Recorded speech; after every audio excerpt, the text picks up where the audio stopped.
Smart കിച്ചണിലേക്ക് എല്ലാവർക്കും സ്വാഗതം. ഇന്നത്തെ റെസിപ്പി അവിയലാണ്. വാളംപുളി ചേർത്തും മാങ്ങ ചേർത്തും ഒക്കെ ഉണ്ടാക്കുന്ന അവിയൽ നേരത്തെ അപ്ലോഡ് ചെയ്തിട്ടുണ്ട്. ഇന്നുണ്ടാക്കുന്ന അവിയൽ തൈര് ചേർത്താണ്. ഫ്രണ്ട്സ്, നിങ്ങൾക്കെല്ലാവർക്കും സുഖം തന്നെയല്ലേ? വീഡിയോ കണ്ടുകൊണ്ടിരിക്കുമ്പം തന്നെ ഒന്ന് ലൈക്ക് ചെയ്യാൻ മറക്കരുത്. അവിയലിൻ്റെ കഷ്ണങ്ങളെല്ലാം നീളത്തിൽ അരിഞ്ഞ് കഴുകി ക്ലീനാക്കി എടുത്തിട്ടുണ്ട്. മുരിങ്ങയ്ക്ക, വെള്ളരിക്ക, പടവലങ്ങ, കിഴങ്ങ്, മത്തങ്ങ, ഏത്തയ്ക്ക, വഴുതനങ്ങ, പച്ചത്തക്കാളി എല്ലാം ചേർത്ത് കൊടുത്തിട്ടുണ്ട്.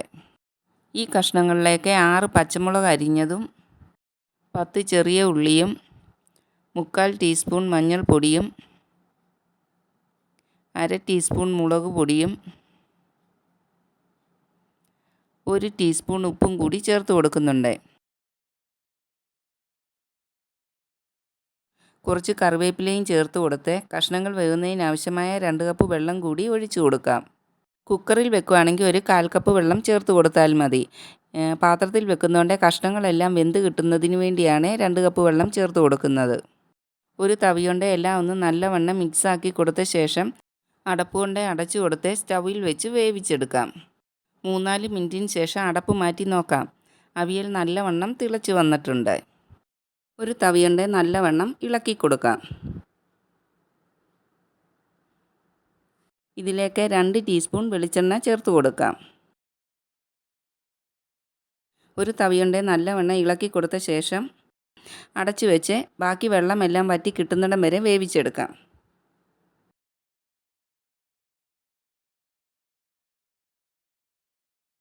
ഈ സമയം കൊണ്ട് അവിയലിലേക്ക് ചേർക്കാനായിട്ടുള്ള ഒരു അരപ്പ് റെഡിയാക്കാം.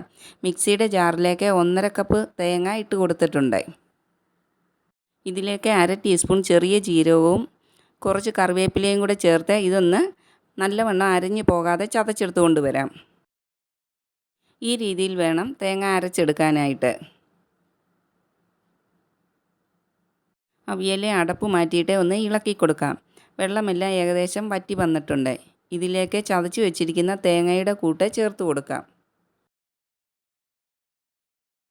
2-3 സ്പൂൺ വെള്ളം കൊണ്ട് മിക്സിയുടെ ജാറ് കഴുകി അതും കൂടെ ഒഴിച്ചു കൊടുക്കാം.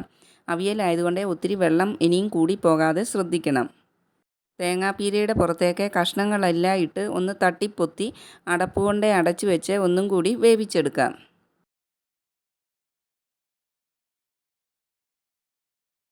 3-4 മിനിറ്റിന് ശേഷം അടപ്പ് മാറ്റി ഒന്ന് ഇളക്കി കൊടുക്കാം. തേങ്ങയുടെ പച്ചച്ചുവയെല്ലാം മാറി വെള്ളമെല്ലാം പറ്റി വന്നിട്ടുണ്ട്. ഈ സമയത്തെ അവിയലിനെ ഉപ്പ് നോക്കി കുറവാണെങ്കിൽ ചേർത്ത് കൊടുക്കണം. ഞാൻ 1/2 ടീസ്പൂൺ ഉപ്പും കൂടി ചേർത്ത് കൊടുത്തായിരുന്നു.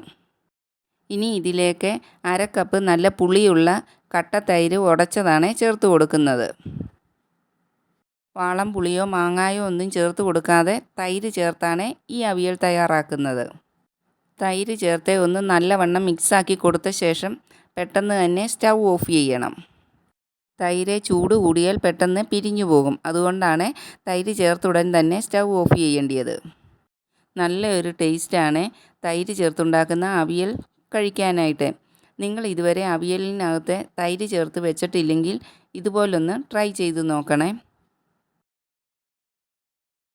വീഡിയോ നിങ്ങൾക്ക് ഇഷ്ടപ്പെട്ടാൽ ഫ്രണ്ട്സിനും ഫാമിലിക്കും എല്ലാം ഒന്ന് ഷെയർ ചെയ്ത് കൊടുക്കുകയും ലൈക്ക് ചെയ്യുകയും സബ്സ്ക്രൈബ് ചെയ്യാതെ ആരെങ്കിലും കാണുന്നുണ്ടെങ്കിൽ ഒന്ന് സബ്സ്ക്രൈബ് ചെയ്ത് സപ്പോർട്ടും കൂടി ചെയ്യണേ.